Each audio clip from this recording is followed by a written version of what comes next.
So there is a question that always kind of comes up whenever I see someone coming into the game, and this is one of the questions, or one of the things I ran into when I started not too long ago. And I'm by no means an expert at the game, but from what I've seen from deck lists and profiles, from games, from tournaments, from people building decks, and when I build decks, I always go back to a lot of different cards, and these are the ones again, what you may call staple cards, or ones that there are so much of a go-to that you'll put a place in really any deck that you make. And this is the reason for that.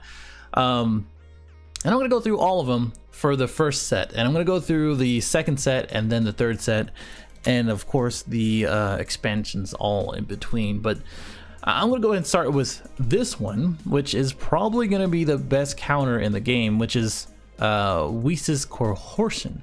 And basically it is a counter. You've seen it before. I'm sure if you started with the game, you've probably seen it one time or another, or in the starter deck, the first one. And it does negate the attack, but also does choose the energy, the one that you did, or any other energy, and I'll speak on that, and switch it back to active mode, which is basically a free counter. You show it to the opponent, you have the open energy, and you can just leave it as is, because that's all you have to do. But one thing that people do, well, okay, I won't say that too much, but one of the things that isn't really implemented too well, just like Objection, and I'll speak on that too, is that when you do choose the energy, you do get to switch it to active mode, but it doesn't say which one. So if you do use the blue energy and then switch it for another energy, which you could have like Haba as a red energy, you can switch it to that one. It doesn't say they have to do blue energy. It doesn't specify. So that could come up to a combo. For example, if you did have a blue energy, you're running a red-blue pan deck, you can go ahead and have a red and blue energy up. You use the blue one, you tap that one, or you untap it. I always get that confused. You switch it to rest mode, and then you switch the red one to active mode, and then now you have an opening for a topo or whatever it may be to counter the next attack, especially if you don't have another Weesa. But that is a very, very, very good counter. Probably the best one next to Flying Nimbus. Okay, thank you. Flying Nimbus, or I mean, I can't really think of anyone else. Maybe Topo. I'm sure there's other ones, but this one's probably gonna be the one that you're gonna be going to if you do have any deck that you'd be building, especially blue. Anyway, same thing for blue decks. This is more of an honorable mention than in the top 10. Well, I put them in there anyway, because you do play them, and it's probably one of the best first play cards, the first turn cards, and you just simply draw a card. There's a lot of other cards that do the, well, I wouldn't say that, but you do have to do a lot of different things. For example, the Rushing Pan, you have to play it and then combo with it. For the Green Goku, you have to play two energy, but you do have 10k instead of 5, and then you get to draw. And there is the Youthful Boma, but you do need a yellow open instead of a blue. And with a blue, just like all these other cards and all the other sets, blue is a lot more common in decks because it has so much utility and so useful. So you get to play this, you guys. So you get to play this, and you get to draw a card. It's just that simple, and it's just one energy. So if you have 4 or 5 energy and you still need some cards, that's an easy play.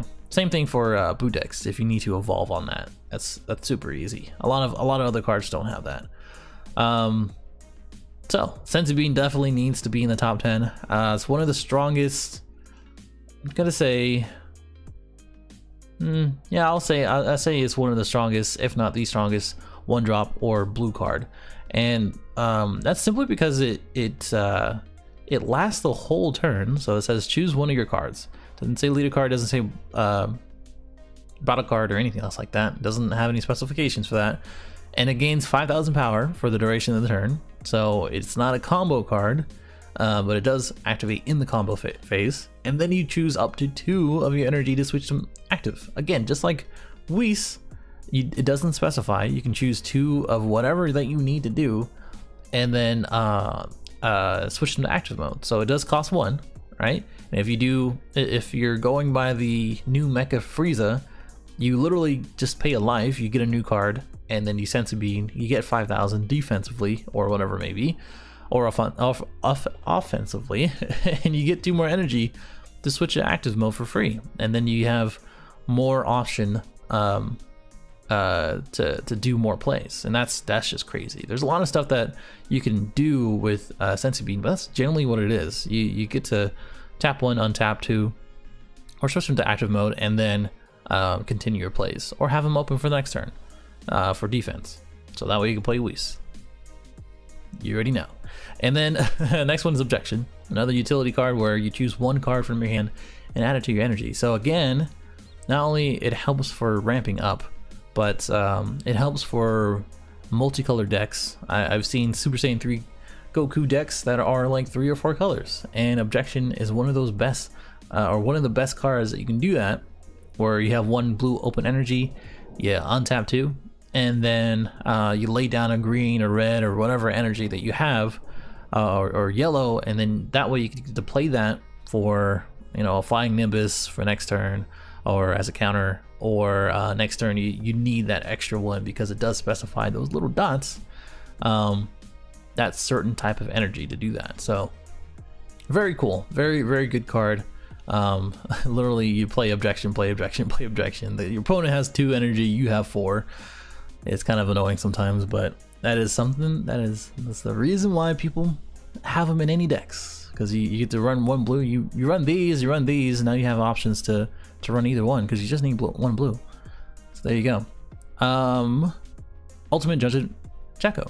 So at first I thought this card was kind of stupid, but the more I play with it, the more more situations that I've seen where you get to use it, it becomes more useful, and it kind of is a make or break for some things. So very good for mass Saiyan matchups, which is why this one's in there.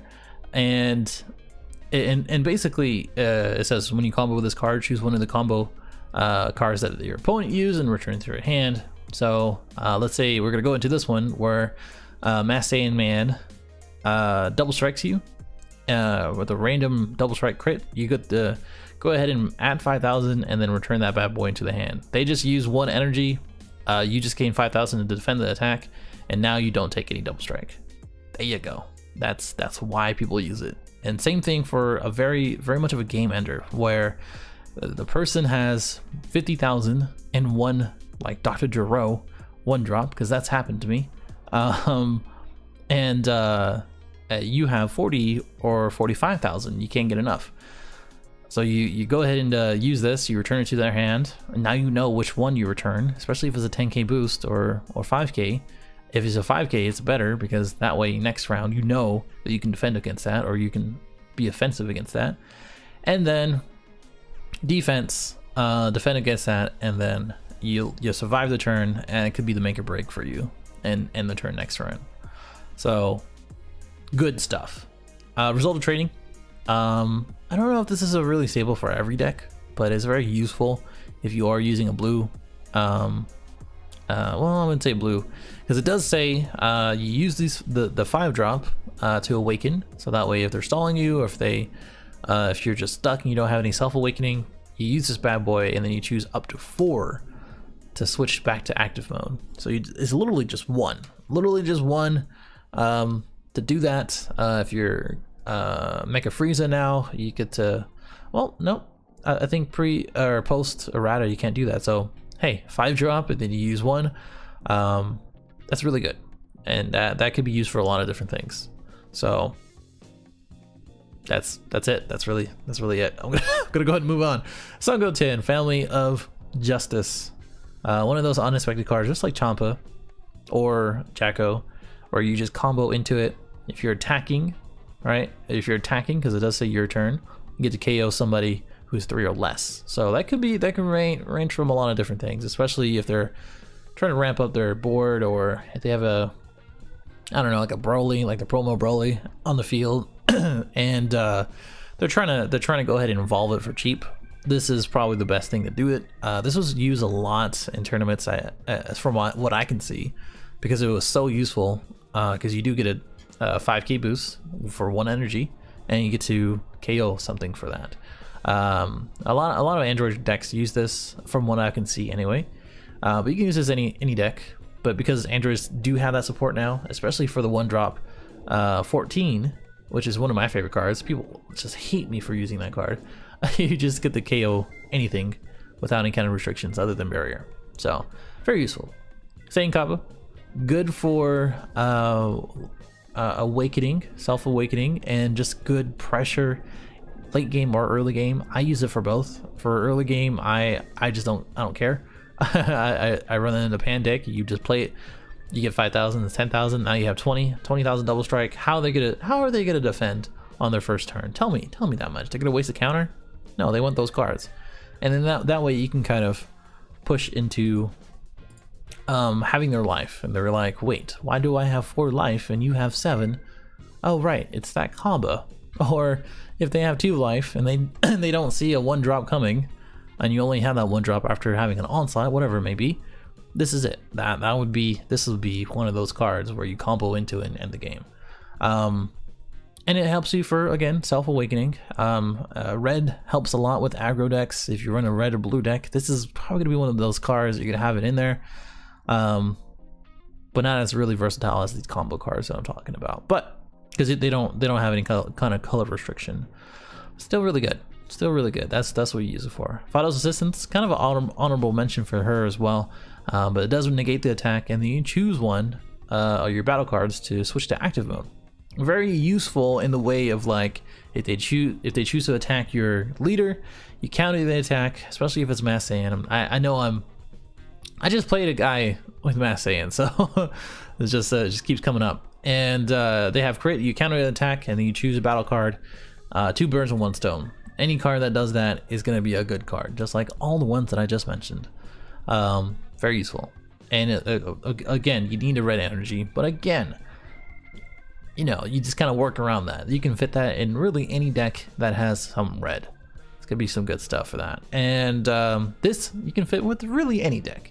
Android deck, Mega Frieza deck, you know, Mass Saiyan, the Starter Pack Goku, or Starter Goku, Pan, whoever.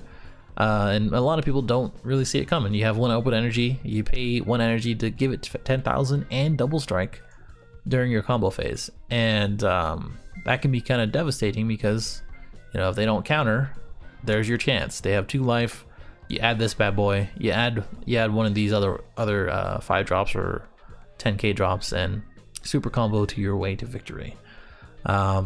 So very, very good. One of those cards that some people just don't expect. And that's really about it. Those are really the top 10 cards, I would say, that can kind of really fit in any other any deck that you build from set 1, right? So again, results of training, Fido's Assistance, really those cards, maybe Majin Buu and Saiyan Kaba. Those are really very particular to if you're running blue or red, but again, blue or red is probably one of those colors that you're going to be just splashing or putting into a deck to help it support or give it aggro. So that is some good stuff. That is it. If you have any other cards, let me know. You know, just let me know. I think I probably missed some of these. I was going to go over the prices as well. So if you take a look, you know, Weesa's Coercion is very cheap. You can get a playset for 40 cents. Sensu Bean, this is not right because this man has 0% and 7 sales. Tell me how that's not a good thing. That's around $7 anyway. So $7 for a playset. I mean, you're gonna be looking almost $30 for that thing. So I'm just saying, I don't know about that. But pick it up before they go up because they just keep going up for those. Saiyan Kaba is about $1. I think they're about 150 or so as a mean price. That's how much I picked them up for. So about what, $6 for a playset. Nothing too major for that. Objection, $125. Champas actually went up because of Mass Saiyan's release. They used to be not too bad, less than $1, I'd say, because not many people were using them. But now people see the potential in him, in my opinion, and now he's a little bit more. I think Jacko, about $1 for a playset. him, less than $1 for a playset, and then less than $1 for a playset for results of training. Vital Assistance, less than $1. And I think, did I already go through? Oh, nope. Oh, good. And Majin Buu is weirdly, you know, in the $2 range for the median. So one of those things to kind of look out for, especially since all these are kind of going up in price. Yeah, that's really about it. Really about it, guys. I mean, those are the cards. Those are the prices. I'm sure they're going to be changing soon with Set 4, especially since all these kind of support different decks in different ways, and a lot of different useful ways. So let me know if I missed anything. Let me know if you liked it or if you disliked it. At least tell me why. If you give me a thumbs down and subscribe if you're new, and watch out for the next 2 sets. Later.